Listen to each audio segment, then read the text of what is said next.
কোনো প্রতিবেশী দেশ কি সীমান্তে জলাশয়ে কুমির ও বিষাক্ত সাপ অবমুক্ত করতে পারে?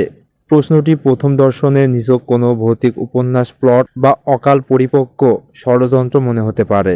কিন্তু আন্তর্জাতিক সীমান্ত সমীকরণ যখন আমাদের এক আমলের কলিজার টুকরো বন্ধু রাষ্ট্রের নাম জড়িয়ে এমন শঙ্কার কথা শোনা যায়, তখন তাকে স্রেফ চায়ের কাপের আড্ডা বা নিছক গুজব বলে উড়িয়ে দেওয়ার বিলাসিতা কোনো সার্বভৌমত্ব রাষ্ট্রের সাজে না। বরং পরম বন্ধুত্ব এমন অকল্পনীয় সবল যদি বাস্তবে রূপ নেয়, তবে সামরিক ও ভূরাজনৈতিক বিশ্লেষণ এর মাত্রা ও ভয়াবহতা কতদূর যেতে পারে তা নির্মহতভাবে ব্যবচ্ছেদ করা এখন সময়ের দাবি। চিরাচরিত সামরিক প্রজ্ঞায় এ ধরনের তৎপরতাকে বলা হয় সরাসরি গুলি না ছুড়ে যুদ্ধ।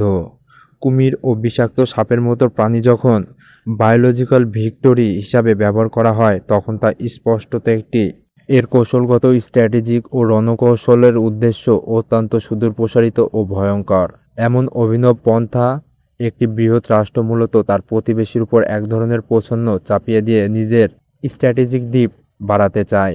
বন্দুকদের মুখোশের আড়ালে বিষদাঁত লুকিয়ে রেখে এমন মনস্তান্ত্রিক ও পরিবেশগত চাপ প্রয়োগের ফলে বাংলাদেশ ভারত 4096 কিলোমিটার সুবিশাল ছিদ্রময় সীমান্ত এবং ৪৫টি অভিন্ন নদী আমাদের জন্য কোনো রক্ষাকবচ না হয়ে, ফোর্স মাল্টিপ্লায়ার না হয়ে, বরং এক উন্মুক্ত বা দুর্বলতার চরম কেন্দ্রবিন্দু হয়ে ওঠে।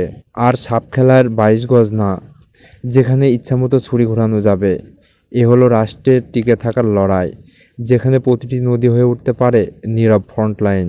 বাংলাদেশ ভারত সম্পর্ক হাজারো স্মৃতির সুতোয় বাঁধা। শুনতে তিক্ত লাগলেও বাস্তবতা মেনে নিতে হবে। স্থির চিন্তা শক্তির মাধ্যমে, প্রচণ্ড বুদ্ধিবল প্রয়োগের মাধ্যমে নিজের উত্তর পেয়ে যাবেন।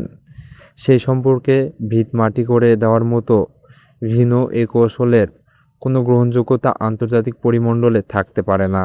সীমান্তের জলে বিষদাঁত লুকানোর এই যে খেলা, তা শেষ পর্যন্ত কেবল অবিশ্বাসেরই জন্ম দেয়। আর অবিশ্বাস, সেটাই যে কোনো কৌশলগত অংশীদারিত্বের জানাজার প্রথম পেরেক।